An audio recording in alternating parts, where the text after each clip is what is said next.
What's up, Guardians? BK with BK Gaming 9000 here. Today, the new update for Destiny came out, and as you can see on my screen right here, it is no more the Taken King. We have the Rise of Iron. No, it's not released yet. That comes out on the 20th, so we have 12 days left. But I thought I would share you some things that are new in the Rise of Iron because of the fact that they pushed out the update today, which added a lot of new features and fixes, especially within the weapons area. So I'm hopefully going to have a link down in the description of the weapons area after this video gets posted. But for now, we can enjoy the title screen. I'll go over some of the brief things that have changed in the past. But I also wanted to share with you guys what I found with the weapon skins and stuff like that. They have implemented skins in the game. They also changed the way that the game kind of looks in a sense with the background, and it's cosmetic. It's nothing like game changing as of yet of like story missions or anything like that. They did add the prelude to the Rise of Iron, and when you click on it, it shows you the things that are new. It gives you an option to redeem the code and to or purchase or pre-order. So that's pretty cool. But they did change some cosmetics in it. So, but for the changes in this update today, we had the 2.4.0 update, and a lot of it had some bugs and weapon changes and stuff like that. So first, let's talk about the Fabian strategy. Doubling down on the Titan's role to hold the front line.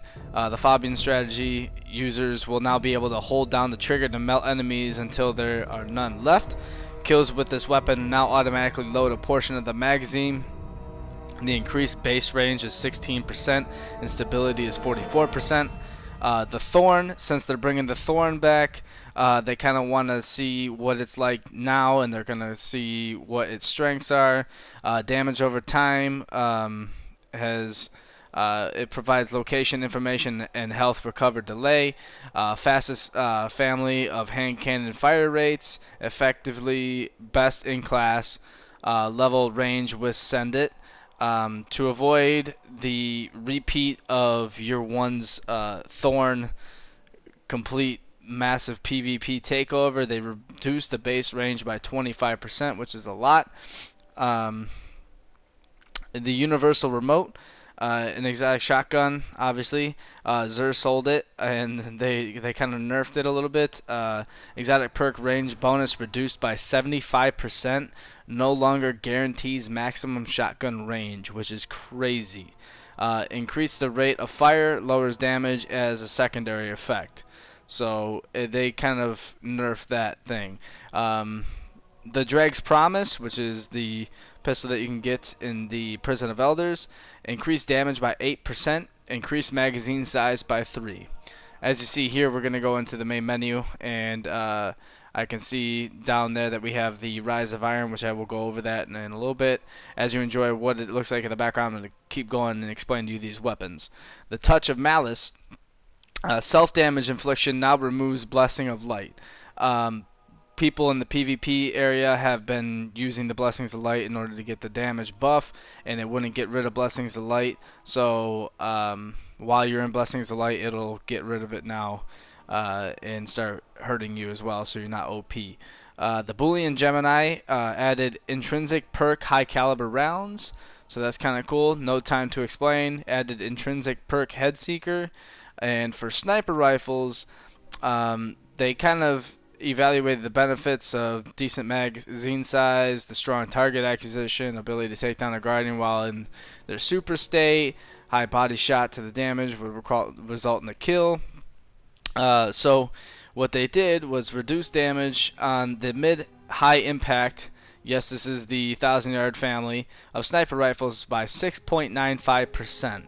Mid-high impact snipers can no longer kill high armor guardians in super. So I'm wondering if that means no more one-shotting people in Stormcaller, Titans, or anything like that. So that's kind of scary. The No Land Beyond is not affected by this damage reduction.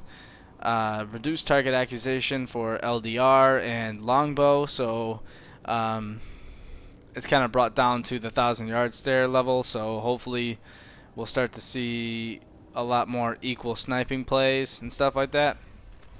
Um, the aim detection, aka flinch. So the starting flinch, when people would take about 30% damage, now they're going to start taking 50%. With every hit, the strength of the deflection increases until you hit 100% max deflection. The overall sniper ADS aim deflection multiplier increased to 1.9 times, and it was 1.85 times last time. So part of the bugs are fixing an issue where Irene UI stat bars showed an incorrect rate of fire.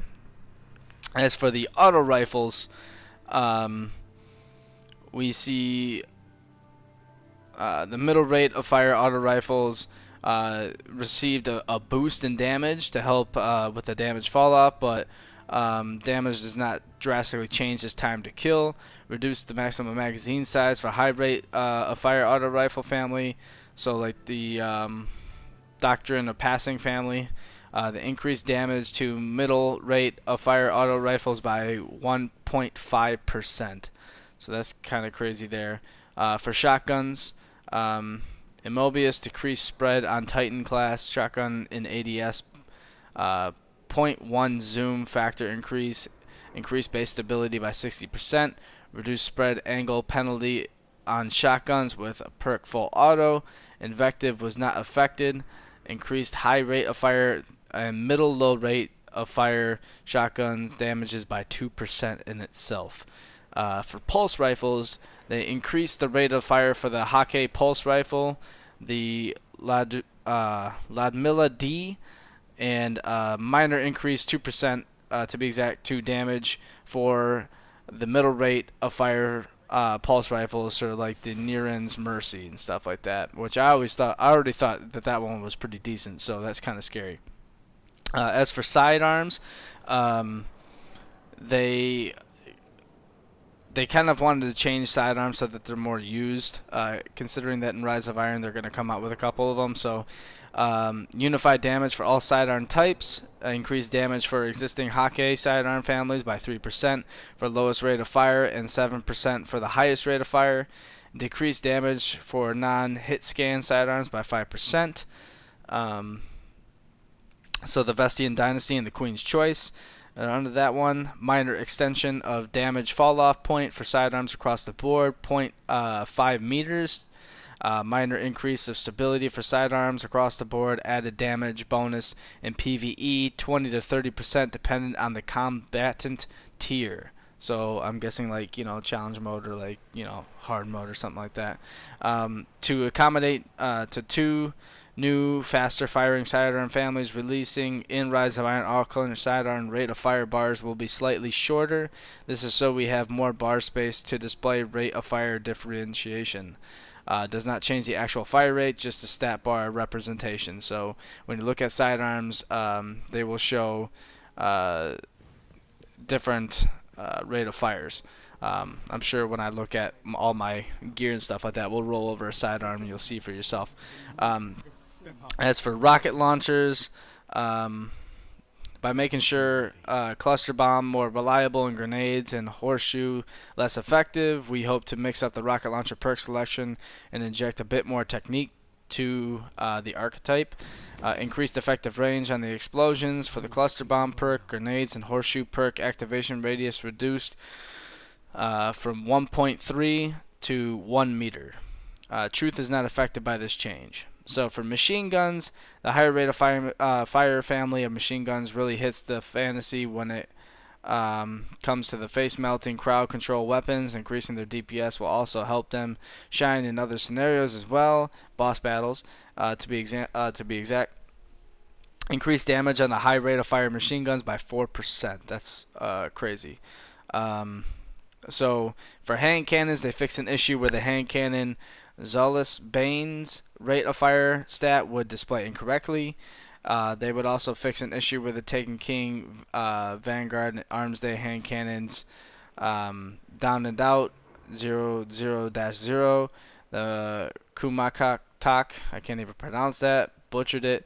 Um, they fixed that it would be displayed incorrectly, so now they're going to be displayed correctly. For fusion rifles, um, only small bug fixes. You can stop making that joke now. Um, yeah, that's pretty funny, Bungie. Accelerated coils correctly reflects damage reduction now in the UI stat bar. No change to gameplay effect, UI only. Fix an issue where the stat bars on the technician's rage displayed incorrectly. So, as for perks, after months of collecting player feedback and analyzing user data, we decided upon a list of perks that could benefit from a refresh. We also decided to reduce the effectiveness of unflinching, which otherwise would have negated the uh, aforementioned sniper flinch changes without trade-off. Finally, classic magazine perks like armor piercing rounds now give additional range bonuses. So take a knee now activates after 0.5 seconds of crouching, added flinch reduction 25%, increased aim down sight speed by 25%, exhumed, added an extra point of 5 seconds, so 15 seconds total of effect time. Cascade, functional charge melee kills automatically reload a portion of the magazine. Surplus now increases the carried ammo capacity. Grave Robber, increased activation chance to 25% from 20%. Guerrilla Fighter, increased stability and range bonuses by 200%. Magazine perks, remove the impact stat bonuses that have no effect on the base damage of the UI. It gives better range. Armor piercing rounds adds +4 range, reduces 4 handling. High caliber rounds adds +3 range, reduces 5 handling. Skip rounds adds +5 range, reduces 3 handling, adds 5 inventory. Unflinching, decrease efficiency of the perk from 25% flinch reduction to 15% flinch. Alright, so as you can see here, now we're starting to take a look at the weapons. And you see in the background some of the menu stuff has changed, and hopefully you guys noticed. But now you can see we have some of the camos on here. So not only did I realize that the camos were kind of put in the game, but you can actually preview them if you press triangle. So you guessed it, we're going to be previewing all of them that I have. So here's the Meat-Eye Multi-Tool. Here's both skins for the Meat-Eye Multi-Tool. Now these ones you can obviously purchase with Silver Dust and Special Ops. So that's kind of cool. And the next one we're going to be looking at is the Monte Carlo. Here's the Royal Flush, as well as which is like the gold camo, which is sick, and then the Super Spy, which is kind of cool, is black and red. That's pretty dope. Next, we have the Invective, which is cool. This one kind of like makes it look like molten lava. That's pretty dope. As well as the Icon class, which kind of makes it look pretty decent. I like the molten one the best. And next we have the Hawk Moon, which everyone's probably seen with the bloodshot on there, as well as the super sexy turn it black and make it have the gold wings on there. I love this one. Probably going to be equipping that one myself. Next we have the Zello Supercell, which is not a toy, which it kind of gives it kind of like an urban type look. As well as the Shock Hazard, which is kind of cool here as well. It kind of gives it like the electric type look in itself. So next what we're going to be looking at is the final one that I found, which is the Telesto, which is so cool. Here's the Queen's Command. It's all purple, shiny purple. And then here's this one. This one's cool because it actually moves in the background. I hope to add more camos like that in the game because that's so sick in my opinion.